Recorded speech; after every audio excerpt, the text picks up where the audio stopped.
Hello and welcome to BadgerCam.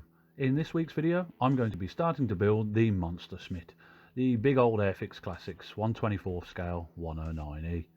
First thing to build in this kit is the engine, and in this video I'm going to focus on just building this bit.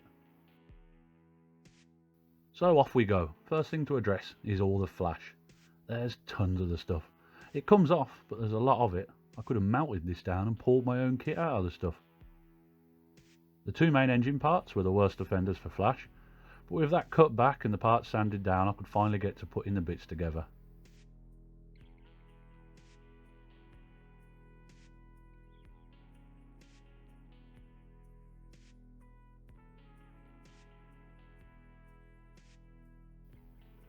The parts are fitting together well, but need a good sand back to remove the seam lines.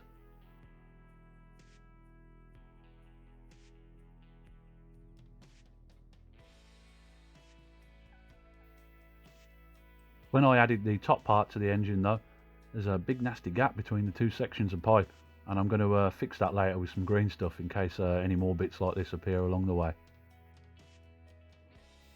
Now it's adding a few extra bits around the engine. It's all going together well.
With the cylinder heads cleaned up and fitted, it's starting to look like an engine. Well, sort of. I'm not a mechanic. All of this is pretty much adding pipes and doodads. If I'm honest, I have no idea what half of these bits are for.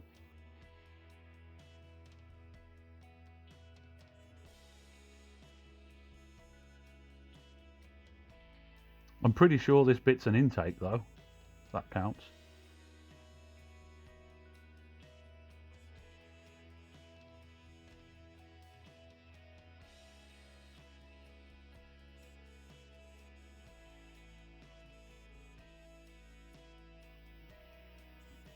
Onto the prop. This needs a lot of careful cleaning up.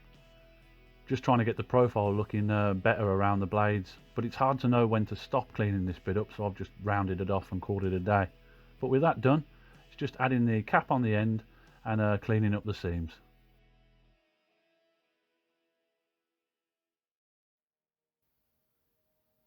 The engine's mostly done now. It's actually coming together really fast.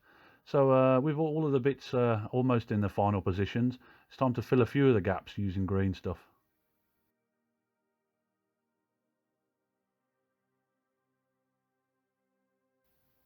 I only had to do this with the pipe from the top and the big wrap round tube bit at the bottom. Whatever these parts are, you can leave them in the comments. Please, by all means, educate me.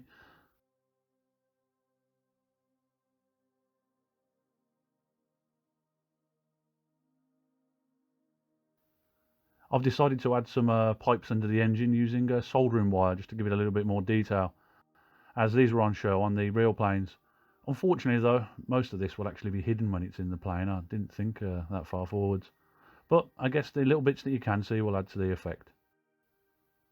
I was originally planning on adding a lot more pipes and wires, but as simplified as this engine is, from looking at reference pictures, a lot of the wires are actually represented, albeit in a simplified form. With these added, that's the engine pretty much built. So now it's time to get a base coat down.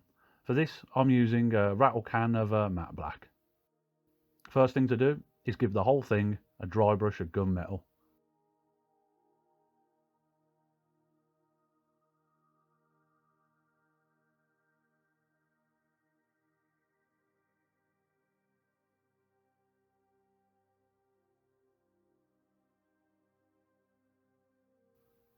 Once that's done, I pick out the wires and a few caps in the middle of the propeller in a heavier gunmetal coat.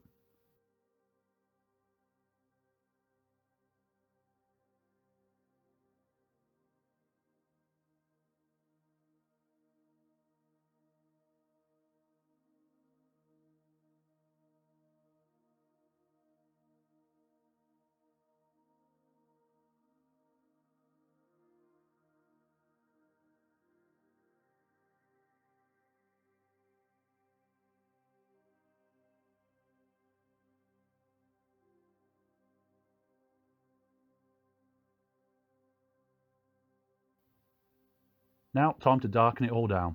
I mixed up some pure blue, army painter pure blue, gunmetal and black to make a sort of gun bluing wash to sort of tidy it all up and tone it all down.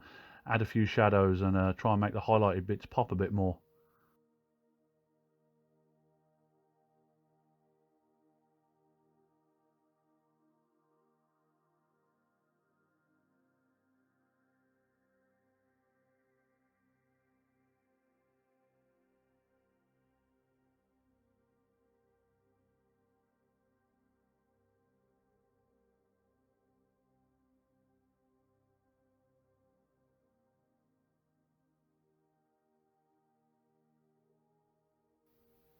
With that dry, it's time to pick out the pipes. These on reference pictures seem to vary quite a bit in colour, from whites, blues and reds.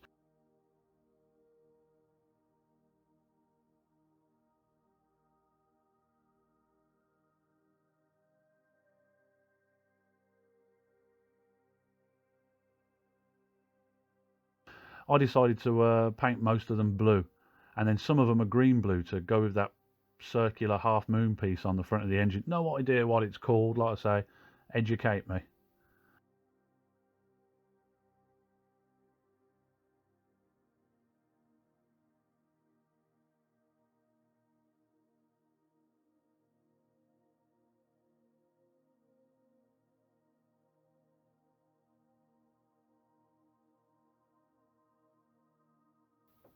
Still, trying to add a bit more interest to the kit, it's time for a few more highlights.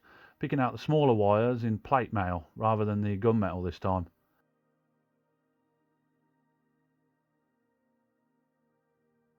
And going over the ignition cables down the sides of the doodads in a copper mix of gold and silver, as this is what they always seem to look like on the reference pictures.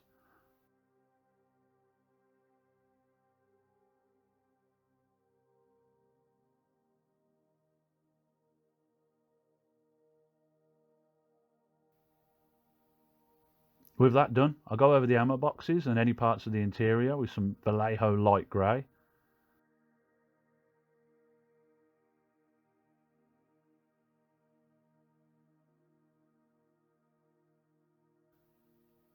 And while all that's drying, move on to sort the propellers out. These I'm painting in Vallejo Dunkel Green RLM70. I always thought they were just black, but yeah, apparently I was wrong. They were really dark green.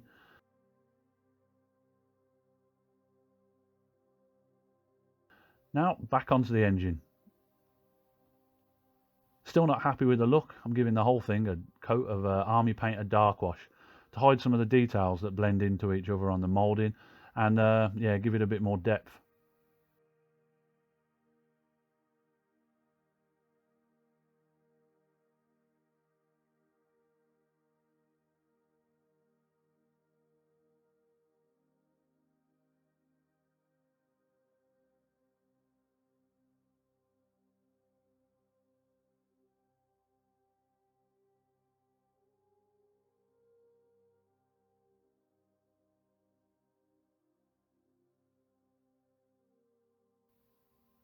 And that's the painting pretty much done for this bit.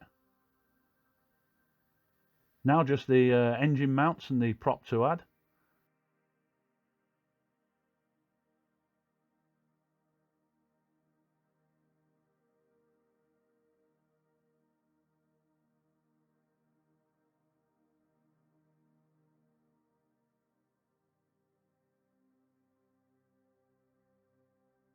And this is the finished engine.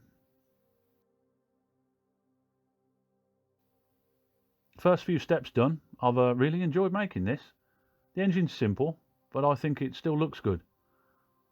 I think with this whole build I was more put off by the size of the kit, but once you actually get into it, it all goes together easy. Fingers crossed the rest of the kit builds the same way.